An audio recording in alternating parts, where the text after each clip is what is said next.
И здравейте, приятели! Добре дошли в това видео. Вие гледате Тема Спорт. Аз съм Иван Асен. Тук с мен е Стефан. Стефане, как си днес? Добре, ти как си? Как е настроението? Добре.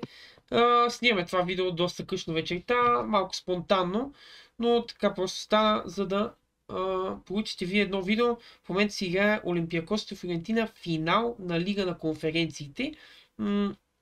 В продължение, но днес няма да говорим за Лига на конференция, днес ще говорим единствено и само за най-важния турнир тази година, а именно Шампионска лига. Набързо обяснявам какво ще видите в това видео. Днес ще ви покажем най-интересните неща за финала между Борусия Дортмунд и Реал Мадрид, прогнозираните от нас състави, прогнози за матча и, разбира се, анализ от нас направен. И направо да започваме, викам аз. Така. Да видим какво става тук. Стефане, първо с Реал Мадрид ли започваме или с Борусия Дортмунд според теб? Ами, да започнем с фаворита според букмейкерите и според мен Реал Мадрид. Добре. Нека започнем Да с започваме с Реал Мадрид. отбора на Анчелоти. Първо виждаме страхотен матч изиграха при няколко дни срещу Вилареал 4-4. Изключителен матч от Сьорлот, въпреки че днес ще говорим само за Реал Мадрид и Борусия Дортмунд. Няма как просто да не отчета 4 гола на Сьорлот. И съответно да видим изключителна изява от нападателя. Виждаме и добра изява от Арда Гюлер. Какво мислиш ти за него? Ами, Арда Гюлер е доста талантливо и перфектно момче за някои атаки, за нападението на Реал Мадрид. Като виждам последните мачове на Реал Мадрид, той много добре се справя в предни позиции на тактиката на Анчелоти, пасва, като виждам статистиката на младокът. На 19 години играе такива мачове. Просто това момче според мен има талант и има какво да показва и ще бъде развито. Жалко, че не го пусна в полуфиналите срещу Байер Мюнхен, но това вече си е преценка на Анчелоти и да. Ти какво мислиш за младока? И аз мисля, че доста така рязко влезна в ритъм и доста добре според мен се впиша в състава на Реал Мадрид. 2 гола срещу Вилареал, което не е никак малко. Но да, според мен доста така малко прехвален според мен, но може да се впише в състава. Надявам се, че ще мога да успее да влезе в ритъм. И така, това, което виждаме съответно е, че Лунин е болен и няма да може да вземе участие в този матч. Мисли, че Куртуа, който беше контузен известно време, изобщо не игра за Реал Мадрид във важните матчове, мисли, че може да го замести съответно достатъчно добре. Знаем, че той е доста опитен играч и доста има добри успехи Куртуа. Мисли, че може да бъде доста пълноценен в този матч или пък не. Ами, за жалост, както и за мен и за Анчелоти, може би, прекрасен вратарен Лунин, той няма да играе сигурно. Четох новини, че последните тренировки не е бил в последните тренировки и като цяло Куртуа ще си пази, няма да е Кепа Аризабалага, който е на резервната скамейка цял сезон в Реал Мадрид. Така е. Но тук вече класата показва и ще видим Куртуа пред Кепа Аризабалага, който Кепа Аризабалага според мен ще бъде на скамейката. Но ако Да. Лунин се оправи, според мен Куртуа ще си остане на скамейката заедно с Аризабалага. Така, набързо показвам съставите, които ние мислим, че ще са възможни за Реал Мадрид. Директ се прехвърляме, както виждате. На вратата Лунин, но съответно разбрахме, че е болен, защото това го направихме, когато не знаехме съответно за болестта на Лунин. Тоест имаме на вратата им Тибо Куртуа, в ляво Менди, Камавинга сложих аз в ляво лично като мое така предложение, въпреки че Дани Карвахал ще остане там, просто е един Камавинга, който може да смени по някое време Карвахал. Рудигер Иначо, както виждаме. Не знам каква е ситуация с Милитао, ти ще ми кажеш, мисля, че беше контузен, не съм сигурен. Ами да, напоследък не е в 11-ката на Реал Мадрид. Искам да виждам по-често Милитао, но видяхме го срещу Вилереал, но след тези 4 гола естествено, че ще го остави на скамейката. Да, беше контузен почти целият сезон. Имаше контузия в коляното, но ето, че една контузия може да ти развали цял сезон и играта.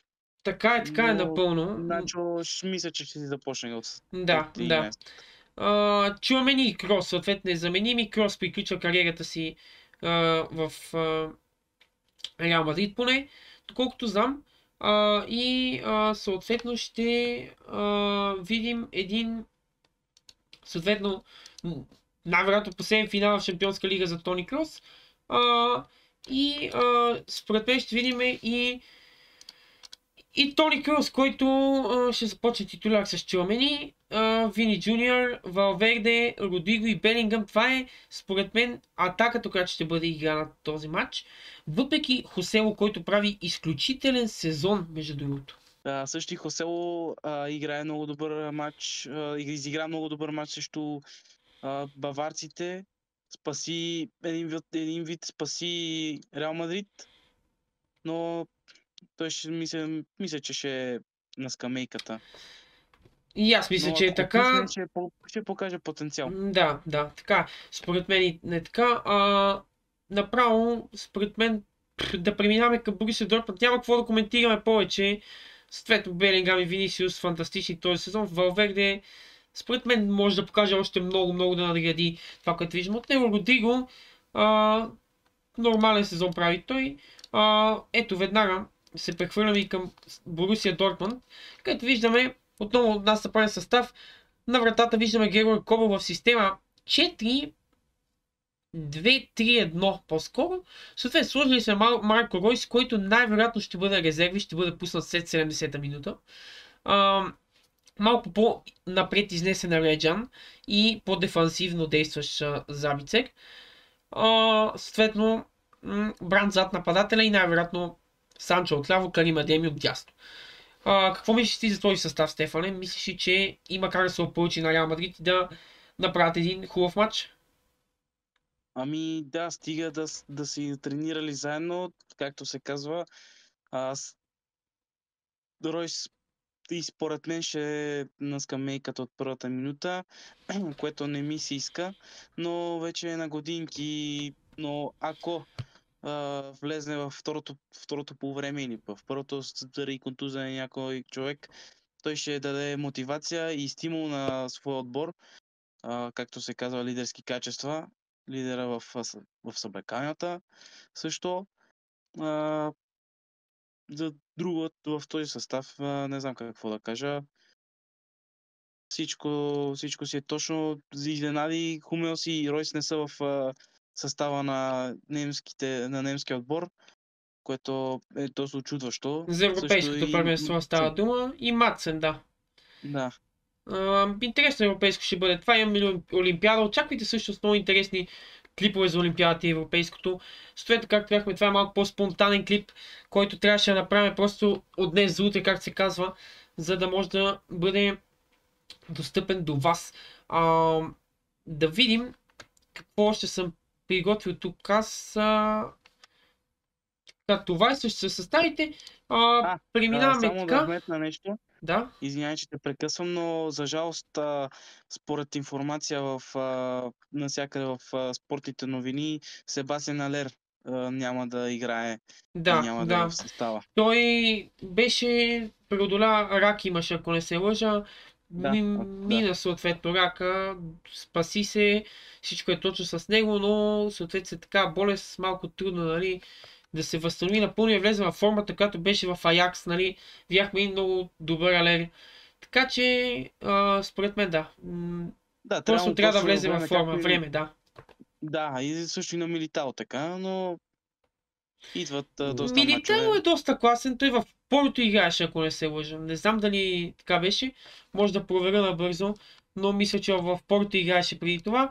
И в Порто с С Алекс Телеш, ако не се лъжа, бяха Да, доста добра двойка. да. В Порто с Алекс Телеш мисля, че трябва да После е. Делика. Да. Алекс Телеш А, отиде в Юнайтед, после да. някъде по Испания, Да. ако не се лъжа. Да. 4 милиона му е трансфера от Сао Пауло към Порто. 50 милиона в Реал Мадрид, точно така. Милитао, изключително класен защитник. Вече не знам какво ще прави той оттам нататък в кариерата си. Да кажем моите прогнози. Съответно статистиката, първо, която може да погледнем, ще видим доста интересно нещо, че Реал Мадрид няма 25 мача загуба и съответно Борусия Дортмунд в повечето случаи вкарват първи голове. Мислиш и според тебе, Стефане, че Реал Мадрид се налага да използва метода натиск и голове в последните минути? Ами да, напоследък доста често виждаме, имат мачове, в които вкарват в последната минута. Срещу Байер Мюнхен видяхме, че в последните минути отборът бе спасен от Хосело, който влезна като скамейка, от скамейката. И може да очакваме голове в последната минута, не се знае. Стига Дортмунд да не се отпускат и на последните минути да бъде концентрацията на 100%. Да, и аз така мисля, че ще видим първи гол още в първото полувреме, ранен гол на Борусия Дортмунд и след което ще видим едно нормално. Средата матч ще бъде нормално, според мен няма да бъде чак толкова интересна, но ще видим и накрая много натиск от Реал Мадрид, предполагам, и ще видим дали реално Борусия Дортмунд могат да издържат на този натиск, на който Байер Мюнхен, забележете, не успяха. Главните им съперници Борусия Дортмунд, ако успеят, това ще бъде изключително голямо постижение за тях. Да преминем към прогнозите тук. Според мен ще видим по-малко от 3 гола, 4 гола, по-малко от 3-4 гола ще има или някакво равенство ми се вие в главата, но мисля, че ще видим и продължение тук. Какво мислиш ти, Стефане, за това мое предположение, което така по-съмнително ще изглежда за някои фенове на Реал, които приоритизират отбора, разбира се. Ами съгласен съм, и според мен ще има равенство. Надявам се да има продължение, за да гледаме още класни Да. играчи с доста добра игра. Мисля, че ще завършат един в редовното време и после там не знам, може. Аз съм за Дортмунд, искам Дортмунд да триумфират, но в редовното време не се знае какво ще стане. Дали Реал Мадрид на последните минути няма да натиснат или пък Дортмунд може да направят една изненада, както стана в финала за Европа, за Лига Европа. Така е, С така е. Аталанта и Байер Леверкузен, но аз съм за Дортмунд, 1-1 казвам в редовното време. Ти каква е твоята прогноза? И аз ще подкрепя с това 1-1 и гол в продълженията, според мен, най-вероятно на Борусия Дортмунд. Нали? Свети, аз искам Борусия да спечелят.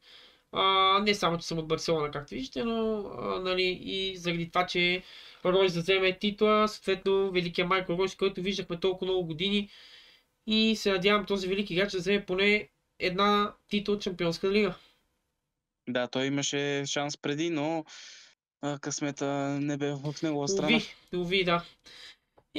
Надяваме се, нашата прогноза, както чухте, доста така, бих казал, единодушно решение 1-1 и продължения. Дуспи ще бъде много интересно. Също видяхме 2022 Аржентина как побеждава Франция на финал на световното на Дуспи. Може да видим и една шампионска лига на Дуспи. Какво мислиш? Да, и според мен, ако им се стигне до Дуспи, Ройс ще бие петата. Може би да. Да. Мисля, че ще бъде вкаран и аз това, което си говорихме, че няма да бъде титуляр, ще бъде вкаран съответно след 60-70 минути, някъде там дига около 20-30 минути футбол и съответно да измъкне Борусия Дортмунд при положение, че са примерно резултат, предполагам към... Безизходица, да. Да, в безизходица, ако са нещо да има да мотивира малите играчи, както виждаме Мадсен, млад играч. Имаме съответно на скамейката на Дортмунд доста потенциални играчи. В лицето на Феликс Ламека, Муклоко също доста добър играч. И такива играчи постоянни. Баян Гитънс, който е мой фаворит. Донил Мален, който всъщност доста нещо рядко вече влиза. Той беше купен от ПСВ за 30 милиона. И доста добър трансфер, бих казал, доста потенциален играч и има с какво да допринесе на Борис Дортмунд, според мен стават много нападатели. Алер, Мален, Флюркюк. Лево го няма, за жалост. Да, Алер го няма, Естествено, разбира се, заради това, но по принцип. Да, Адееми, да. който може да играе като Има нападател. доста Баян Гитънс също нападател. За мен просто трябва някой да си ходи от тях. Виждаме Салих Юзджан, колко който... може да видим. Моля? Колко викам може да видим. Да, Игра доста добър Муколко матч също срещу доста... Аугсбург. Цял матч Да, изигра с 2 гола. така е. Много потенциален Юсуфа Муколко. Виждаме и Салих Юзджан, който беше купен за 5 милиона. Доста така, как кажа, доста малко минути са му дадени на Юзджан, според мен лично. Доста потенциален играч и може да покаже клас. Според мен. Да, в финал всеки мисля, че ще има желание да покаже всичко от себе си, защото това е един от най-великите турнири, да се покаже пред треньора. И това е. Така е напълно. Ще видим дали ще се стигне от триумф на Реал Мадрид, очакван триумф, или ще видим пък изненадата от Борусия Дортмунд. Мисля, че това ще бъде достатъчно за този така наречен спонтанен клип, както го определих в началото на видеото. Аз бях Иван Асен, с мен беше Стефан. Благодаря ви, че гледахте. Ние бяхме Тема Спорт и до нови срещи. Чао, чао! Чао, чао!